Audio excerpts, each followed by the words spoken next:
I know the reason why some parents in Nigeria are sending their kids to school in Ghana.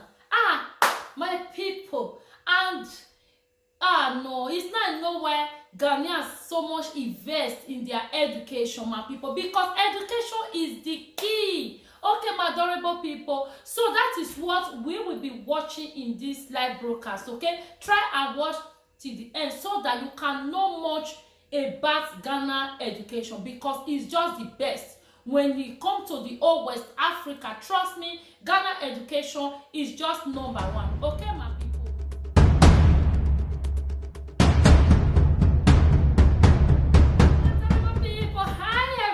It has been a little while. I miss you guys. How you are doing? I hope you guys are doing great. As for me, I am doing great, my people. To my old subscribers, big kisses to you all. My returning subscriber, big kisses to you all. Those that will still come across my video and watch and subscribe for me, big kisses to you all. Trust me, guys, I am not taking any of you for granted. Okay, my people, I love you all with the love of God. Those that always come back to watch my video, oh, big thumbs up for you guys. Okay, always share my video, always like and always share. Okay, my people. So guys, in today's video, guys, I will be telling you guys the reason why Ghanaians so much invest in their education, so much.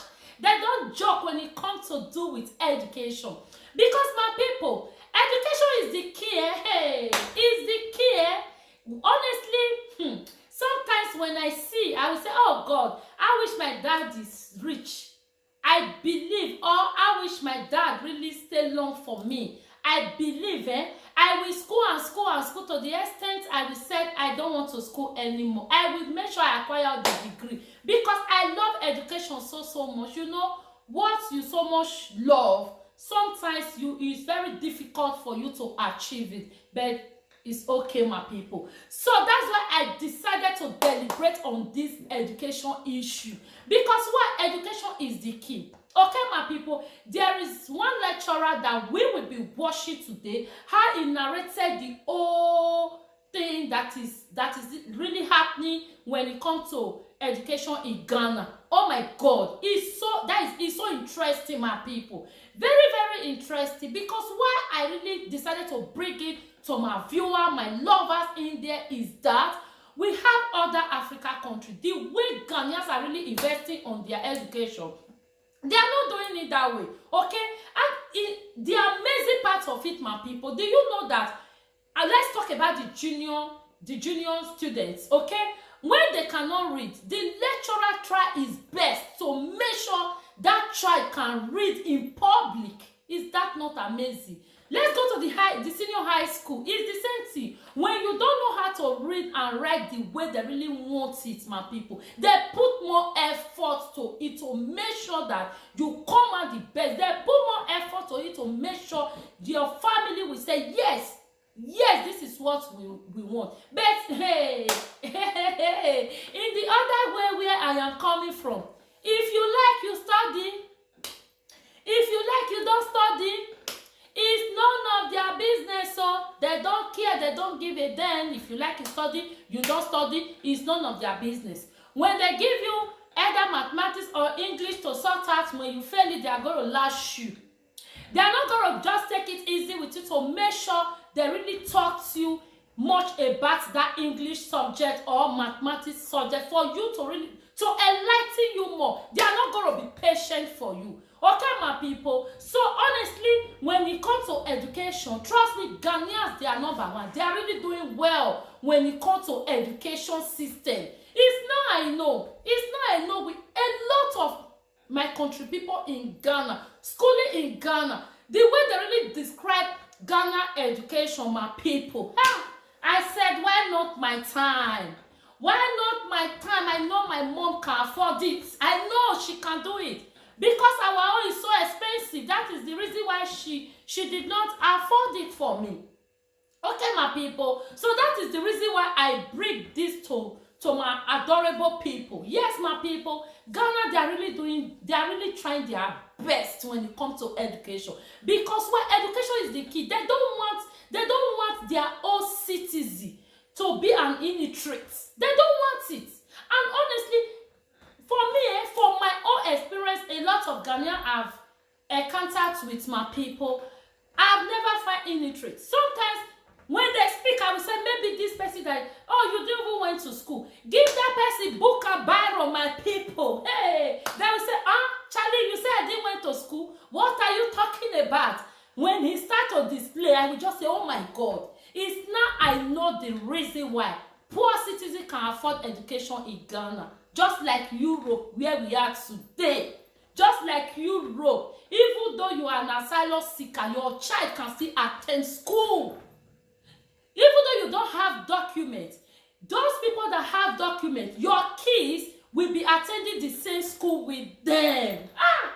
Ghanaians, you guys are Europeans, see. Yes, my people, the way you guys behave, the mentality of you guys thinking is so amazing, guys. So, my people, if you know you have not subscribed to this amazing channel, kindly do. As you do so, may God bless you. Always share my video, always like, always support. Those that always come back to watch my video, trust me, guys, I love you all, my people. So, guys, I will be dropping the video along this broadcast for you guys to listen to this lecturer, how he described Ghana education. So, I would love to see you all in my next. So, if we don't know at the Ministry of Education the attendance rate in our various districts and regions, how can we provide the oversight that is needed for the transformation of our schools? So our student information system is going to change the situation from where attendance is taken in registers and nobody does analysis of it. And if you call a district director doesn't know the attendance, the average daily attendance of the schools in his district or her district. That will be a thing of the past. The foundation has to be strong. And we need to make sure that we are using technology to ensure that we can provide the oversight that is needed. And once we have that foundation, where we have teachers in every classroom, where we can track attendance in every school and every district in every region, then we are laying a strong foundation that will make STEM education a true reality for our nation. And that will bring about the transformation that we need to see everywhere in Ghana. We also have to avert our minds to the fact that there's a yawning gap between achievements, half of our nation against the other half. The northern regions plus OT and Volta, compared to other regions in the south, if you do the analysis, you're going to see that there's a gap in outcomes. And I've been directed by the president to ensure that we bridge this gap, and that the north, together with OT and the Volta region, will perform as well as the south. And that will be a future that we all need to seek.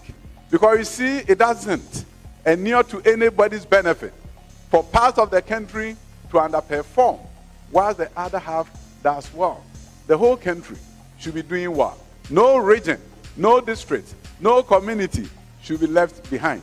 I've always asked myself, if you go to a community and you look at primary 4 students, and if 90% of them can read and write, what will happen to that community? And if out of that 90% from primary 4, 90% will get to high school. And when they get to high school, out of that, 90% will get to the university. What will happen to that village? There will be total transformation.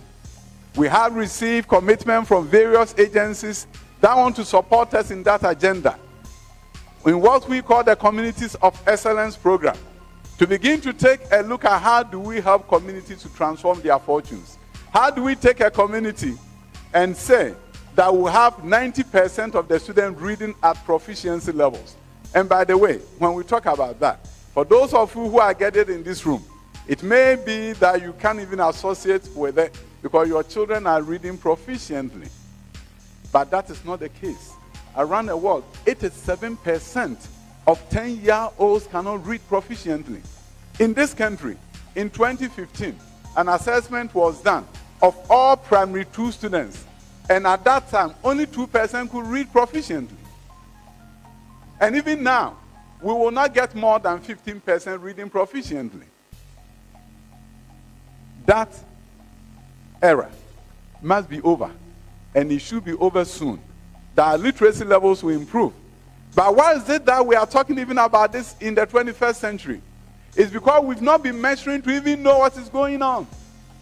So when the primary 4 students age 10 does the national assessment, it is going to give us a good idea of the proficiency levels in literacy and mathematics for our 10-year-olds. And that will be a wake-up call for all of us to begin to sit up and begin to do our job in such a way that the foundations will be strong enough for those students to also perform.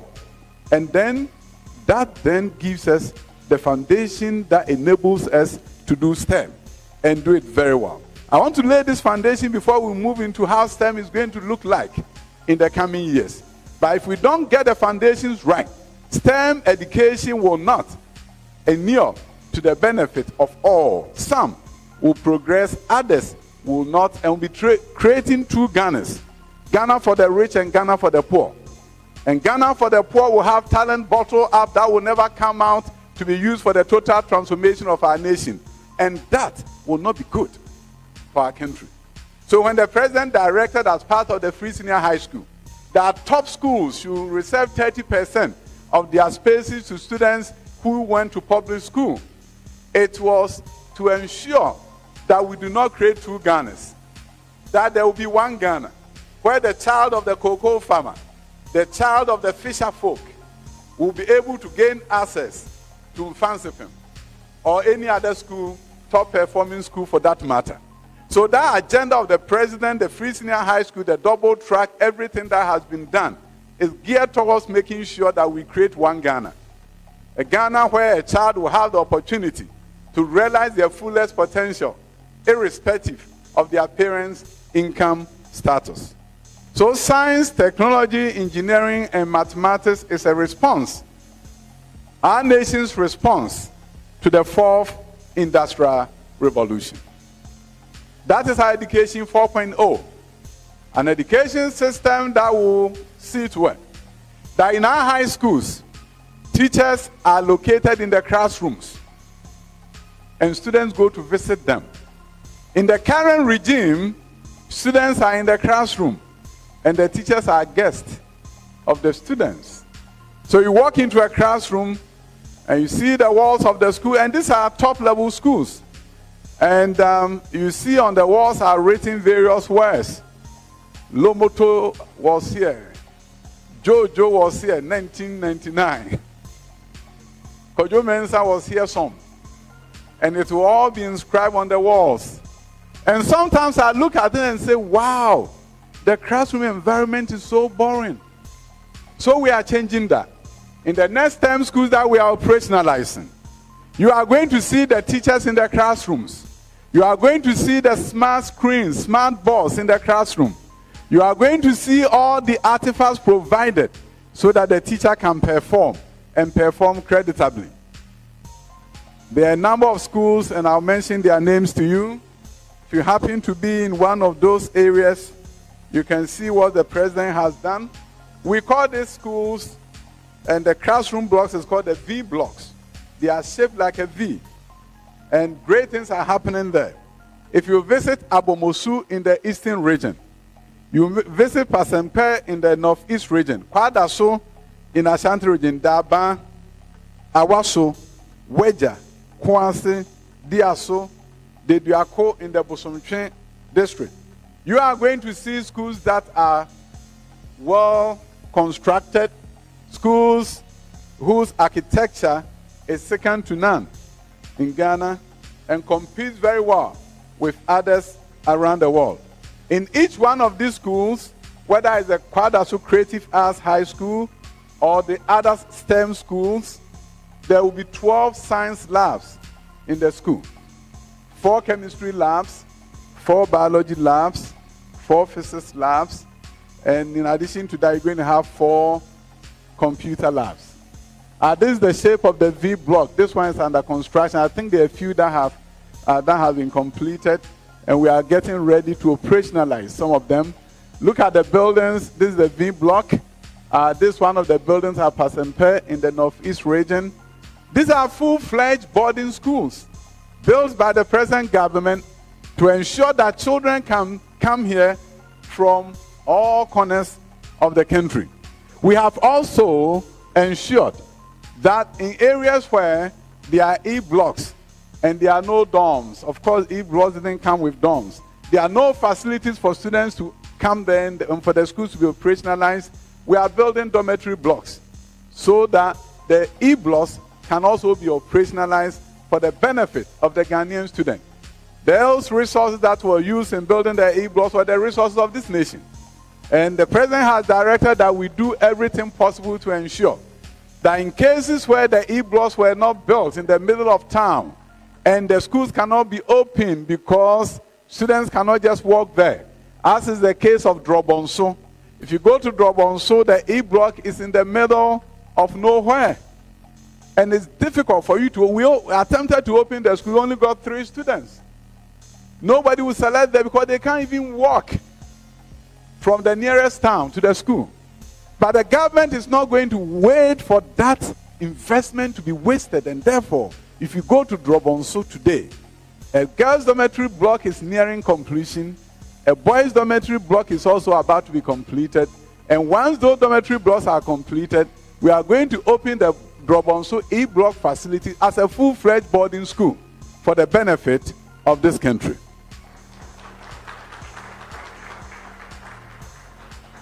I want to assure the good people of Ghana that when it comes to education, and with Dr. Adishma as the minister, led by the President of the Republic, there's no politics.